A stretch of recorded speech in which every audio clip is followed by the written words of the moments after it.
11 મહિના બાદ આજથી ધોરણ 6 થી 8ના વર્ગો શરૂ થશે।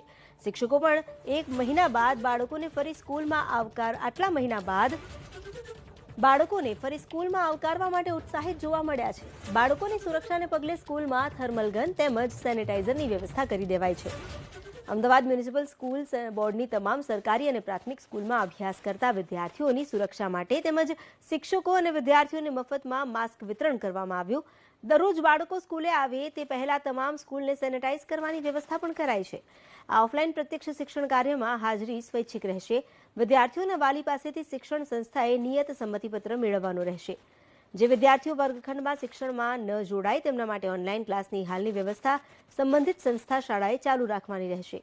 તો જે વિદ્યાર્થીઓ તેમજ શિક્ષકો કોરોના સંક્રમિત છે તેમને સ્કૂલમાં એન્ટ્રી ન મળે તેનું પણ સતત મોનિટરિંગ કરવામાં આવી રહ્યું છે। શહેરમાં સ્કૂલ બોર્ડની 362 સ્કૂલ આવેલી છે, જેમાંથી 300 સ્કૂલ તો માત્ર પૂર્વ વિસ્તારમાં આવી છે। આજથી રાજ્યમાં ધોરણ 6 અને 8ની જે સ્કૂલોનો અભ્યાસ છે તે શરૂ થઈ ગયો છે। ત્યારે અત્યારે અમે લોકો આવી ગયા છે રાણીપ વિસ્તારમાં આવેલી KR રાવલ સ્કૂલમાં અને આપ જોઈ શકો છો કે અહીંયા આગળ જે બાળકો છે તેમનામાં ખૂબ જ ઉત્સાહ જોવા મળી રહ્યો છે। જે કોરોનાની ગાઈડલાઈન છે તેનું અહીંયા આગળ ચુસ્ત પાલન કરવામાં આવી રહ્યું છે। આપ જોઈ શકો છો જેટલા પણ અહીંયા આગળ વિદ્યાર્થીઓ આવી રહ્યા છે તમામ લોકોનું થર્મલ સ્ક્રીનિંગ કરવામાં આવી રહ્યું છે અને સાથે જ સેનેટાઇઝર પણ કરવામાં આવી રહ્યું છે। આપ જોઈ શકો છો જેટલા પણ વિદ્યાર્થીઓ અહીંયા આગળ આવી રહ્યા છે તમામ લોકોના જે હાથમાં છે તે અહીંયા આગળ સંમતિ પત્ર અહીંયા લઈને અને તમામ વિદ્યાર્થીઓ અત્યારે શાળામાં પ્રવેશ કરી રહ્યા છે। આપણી સાથે અહીંયા આગળ શાળાના પ્રિન્સિપાલ છે તેમની સાથે વાત કરીશું। સર, 11 મહિના બાદ આ સ્કૂલ જે ધોરણ 6 અને 8ના વિદ્યાર્થીઓથી ફરી ધમધમી રહી છે, કેવી રીતની વ્યવસ્થા કરવામાં આવી છે, કઈ રીતનું કોરોનાની ગાઈડલાઈનનું પાલન કરશો?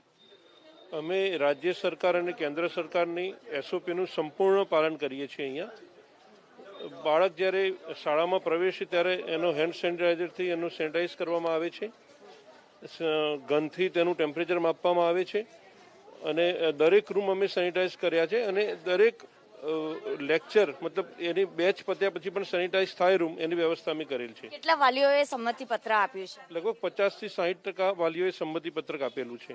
50 થી 60% વાલીઓએ સંમતિ પત્ર આપ્યું છે। આપ જોઈ શકો છો કે અહીંયા આગળ જે વિદ્યાર્થીઓ છે તેમનામાં ખૂબ જ ઉત્સાહ જોવા મળી રહ્યો છે અને વહેલી સવારથી જ અહીંયા આગળ શાળામાં આવી રહ્યા છે। આપણી સાથે કેટલાક વિદ્યાર્થીઓ છે તેમની સાથે વાત કરીશું। 11 મહિના પછી ફરી સ્કૂલમાં આવ્યા છો, અત્યાર સુધી ઓનલાઈન એજ્યુકેશન લીધું છે, આજથી સ્કૂલમાં અહીંયા આગળ એજ્યુકેશન લેવાના છો, કેવી લાગણી અનુભવો છો? આમાં બહુ જ સારું ફીલ થાય છે કેમ કે સ્કૂલો 11 મહિના પછી ખુલે છે તો બહુ જ હેપી છે કેમ કે આપણા ફ્રેન્ડ્સને મળીશું। અમે આ રૂટીનમાં નહોતા મળી શક્યા 11 દિવસમાં અને ઓનલાઈન એજ્યુકેશન સારું છે બટ મેથ્સ છે એવા સબ્જેક્ટ જો ખબર ના પડતા હોય એ તમે પ્રેક્ટિકલ જે કરી શકતા એ તો પ્રેક્ટિકલ જ થાય ને, એટલે અમે બહુ જ ખુશ છે કે અમારી સ્કૂલો ખુલી ગઈ છે। તો વિદ્યાર્થીઓમાં ખૂબ જ ઉત્સાહ જોવા મળી રહ્યો છે, કેટલો ઉત્સાહ છે? બહુ ઘણો ઉત્સાહ છે। સ્કૂલવાળા સારી સેફ્ટી પણ રાખે છે, સેનિટાઈઝ બધું કરે છે અને આમ પણ ઓનલાઈનમાં કંટાળો હતો, એટમોસ્ફિયર નહોતું મળતું। અમે તો બાળક કહેવાય, અમને થોડું ભાઈબંધ એવું પણ જોઈએ તો હવે અહીંયા છે, મજા આવે છે, ભણવાની પણ મજા આવે છે। ડર લાગે છે કોરોનાનો?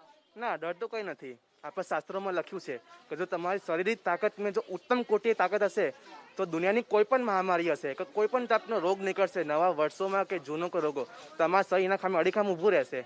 બધે જ છે જે કેન્દ્ર સરકારે અને જે રાજ્ય સરકારે જે પણ ગાઈડલાઇન્સ અને SOPનું જે એમને કીધું છે અમે એનું પાલન કરીએ છીએ। પોતાની જે ખોરાક ભોજનનું અમે સ્વસ્થ રાખીએ છીએ, કસરત કરીએ છીએ, તો એનાથી કોરોના શું કોઈ પણ ટાઈપની મહામારી હોય તો એનો માણસના શરીર પર કંઈ અસર પડતો નહીં। તો આપ જોઈ શકો છો અહીંયા આગળ વિદ્યાર્થીઓમાં ઉત્સાહ જોવા મળી રહ્યો છે। વહેલી સવારથી જ અહીંયા આગળ ધોરણ 6 અને 8ના જે વિદ્યાર્થીઓ છે તે અહીંયા આગળ શાળામાં પ્રવેશ કરી રહ્યા છે। તમામ લોકોનો ઉત્સાહ વધુ ને વધુ જોવા મળી રહ્યો છે અને 50 થી 60% જેટલા વાલીઓએ સંમતિ પત્ર આપ્યું છે અને ત્યારબાદ અહીંયા આગળ જે શાળામાં તમામ પ્રકારની જે SOPનું ચુસ્તપણે પાલન પણ કરવામાં આવી રહ્યું છે।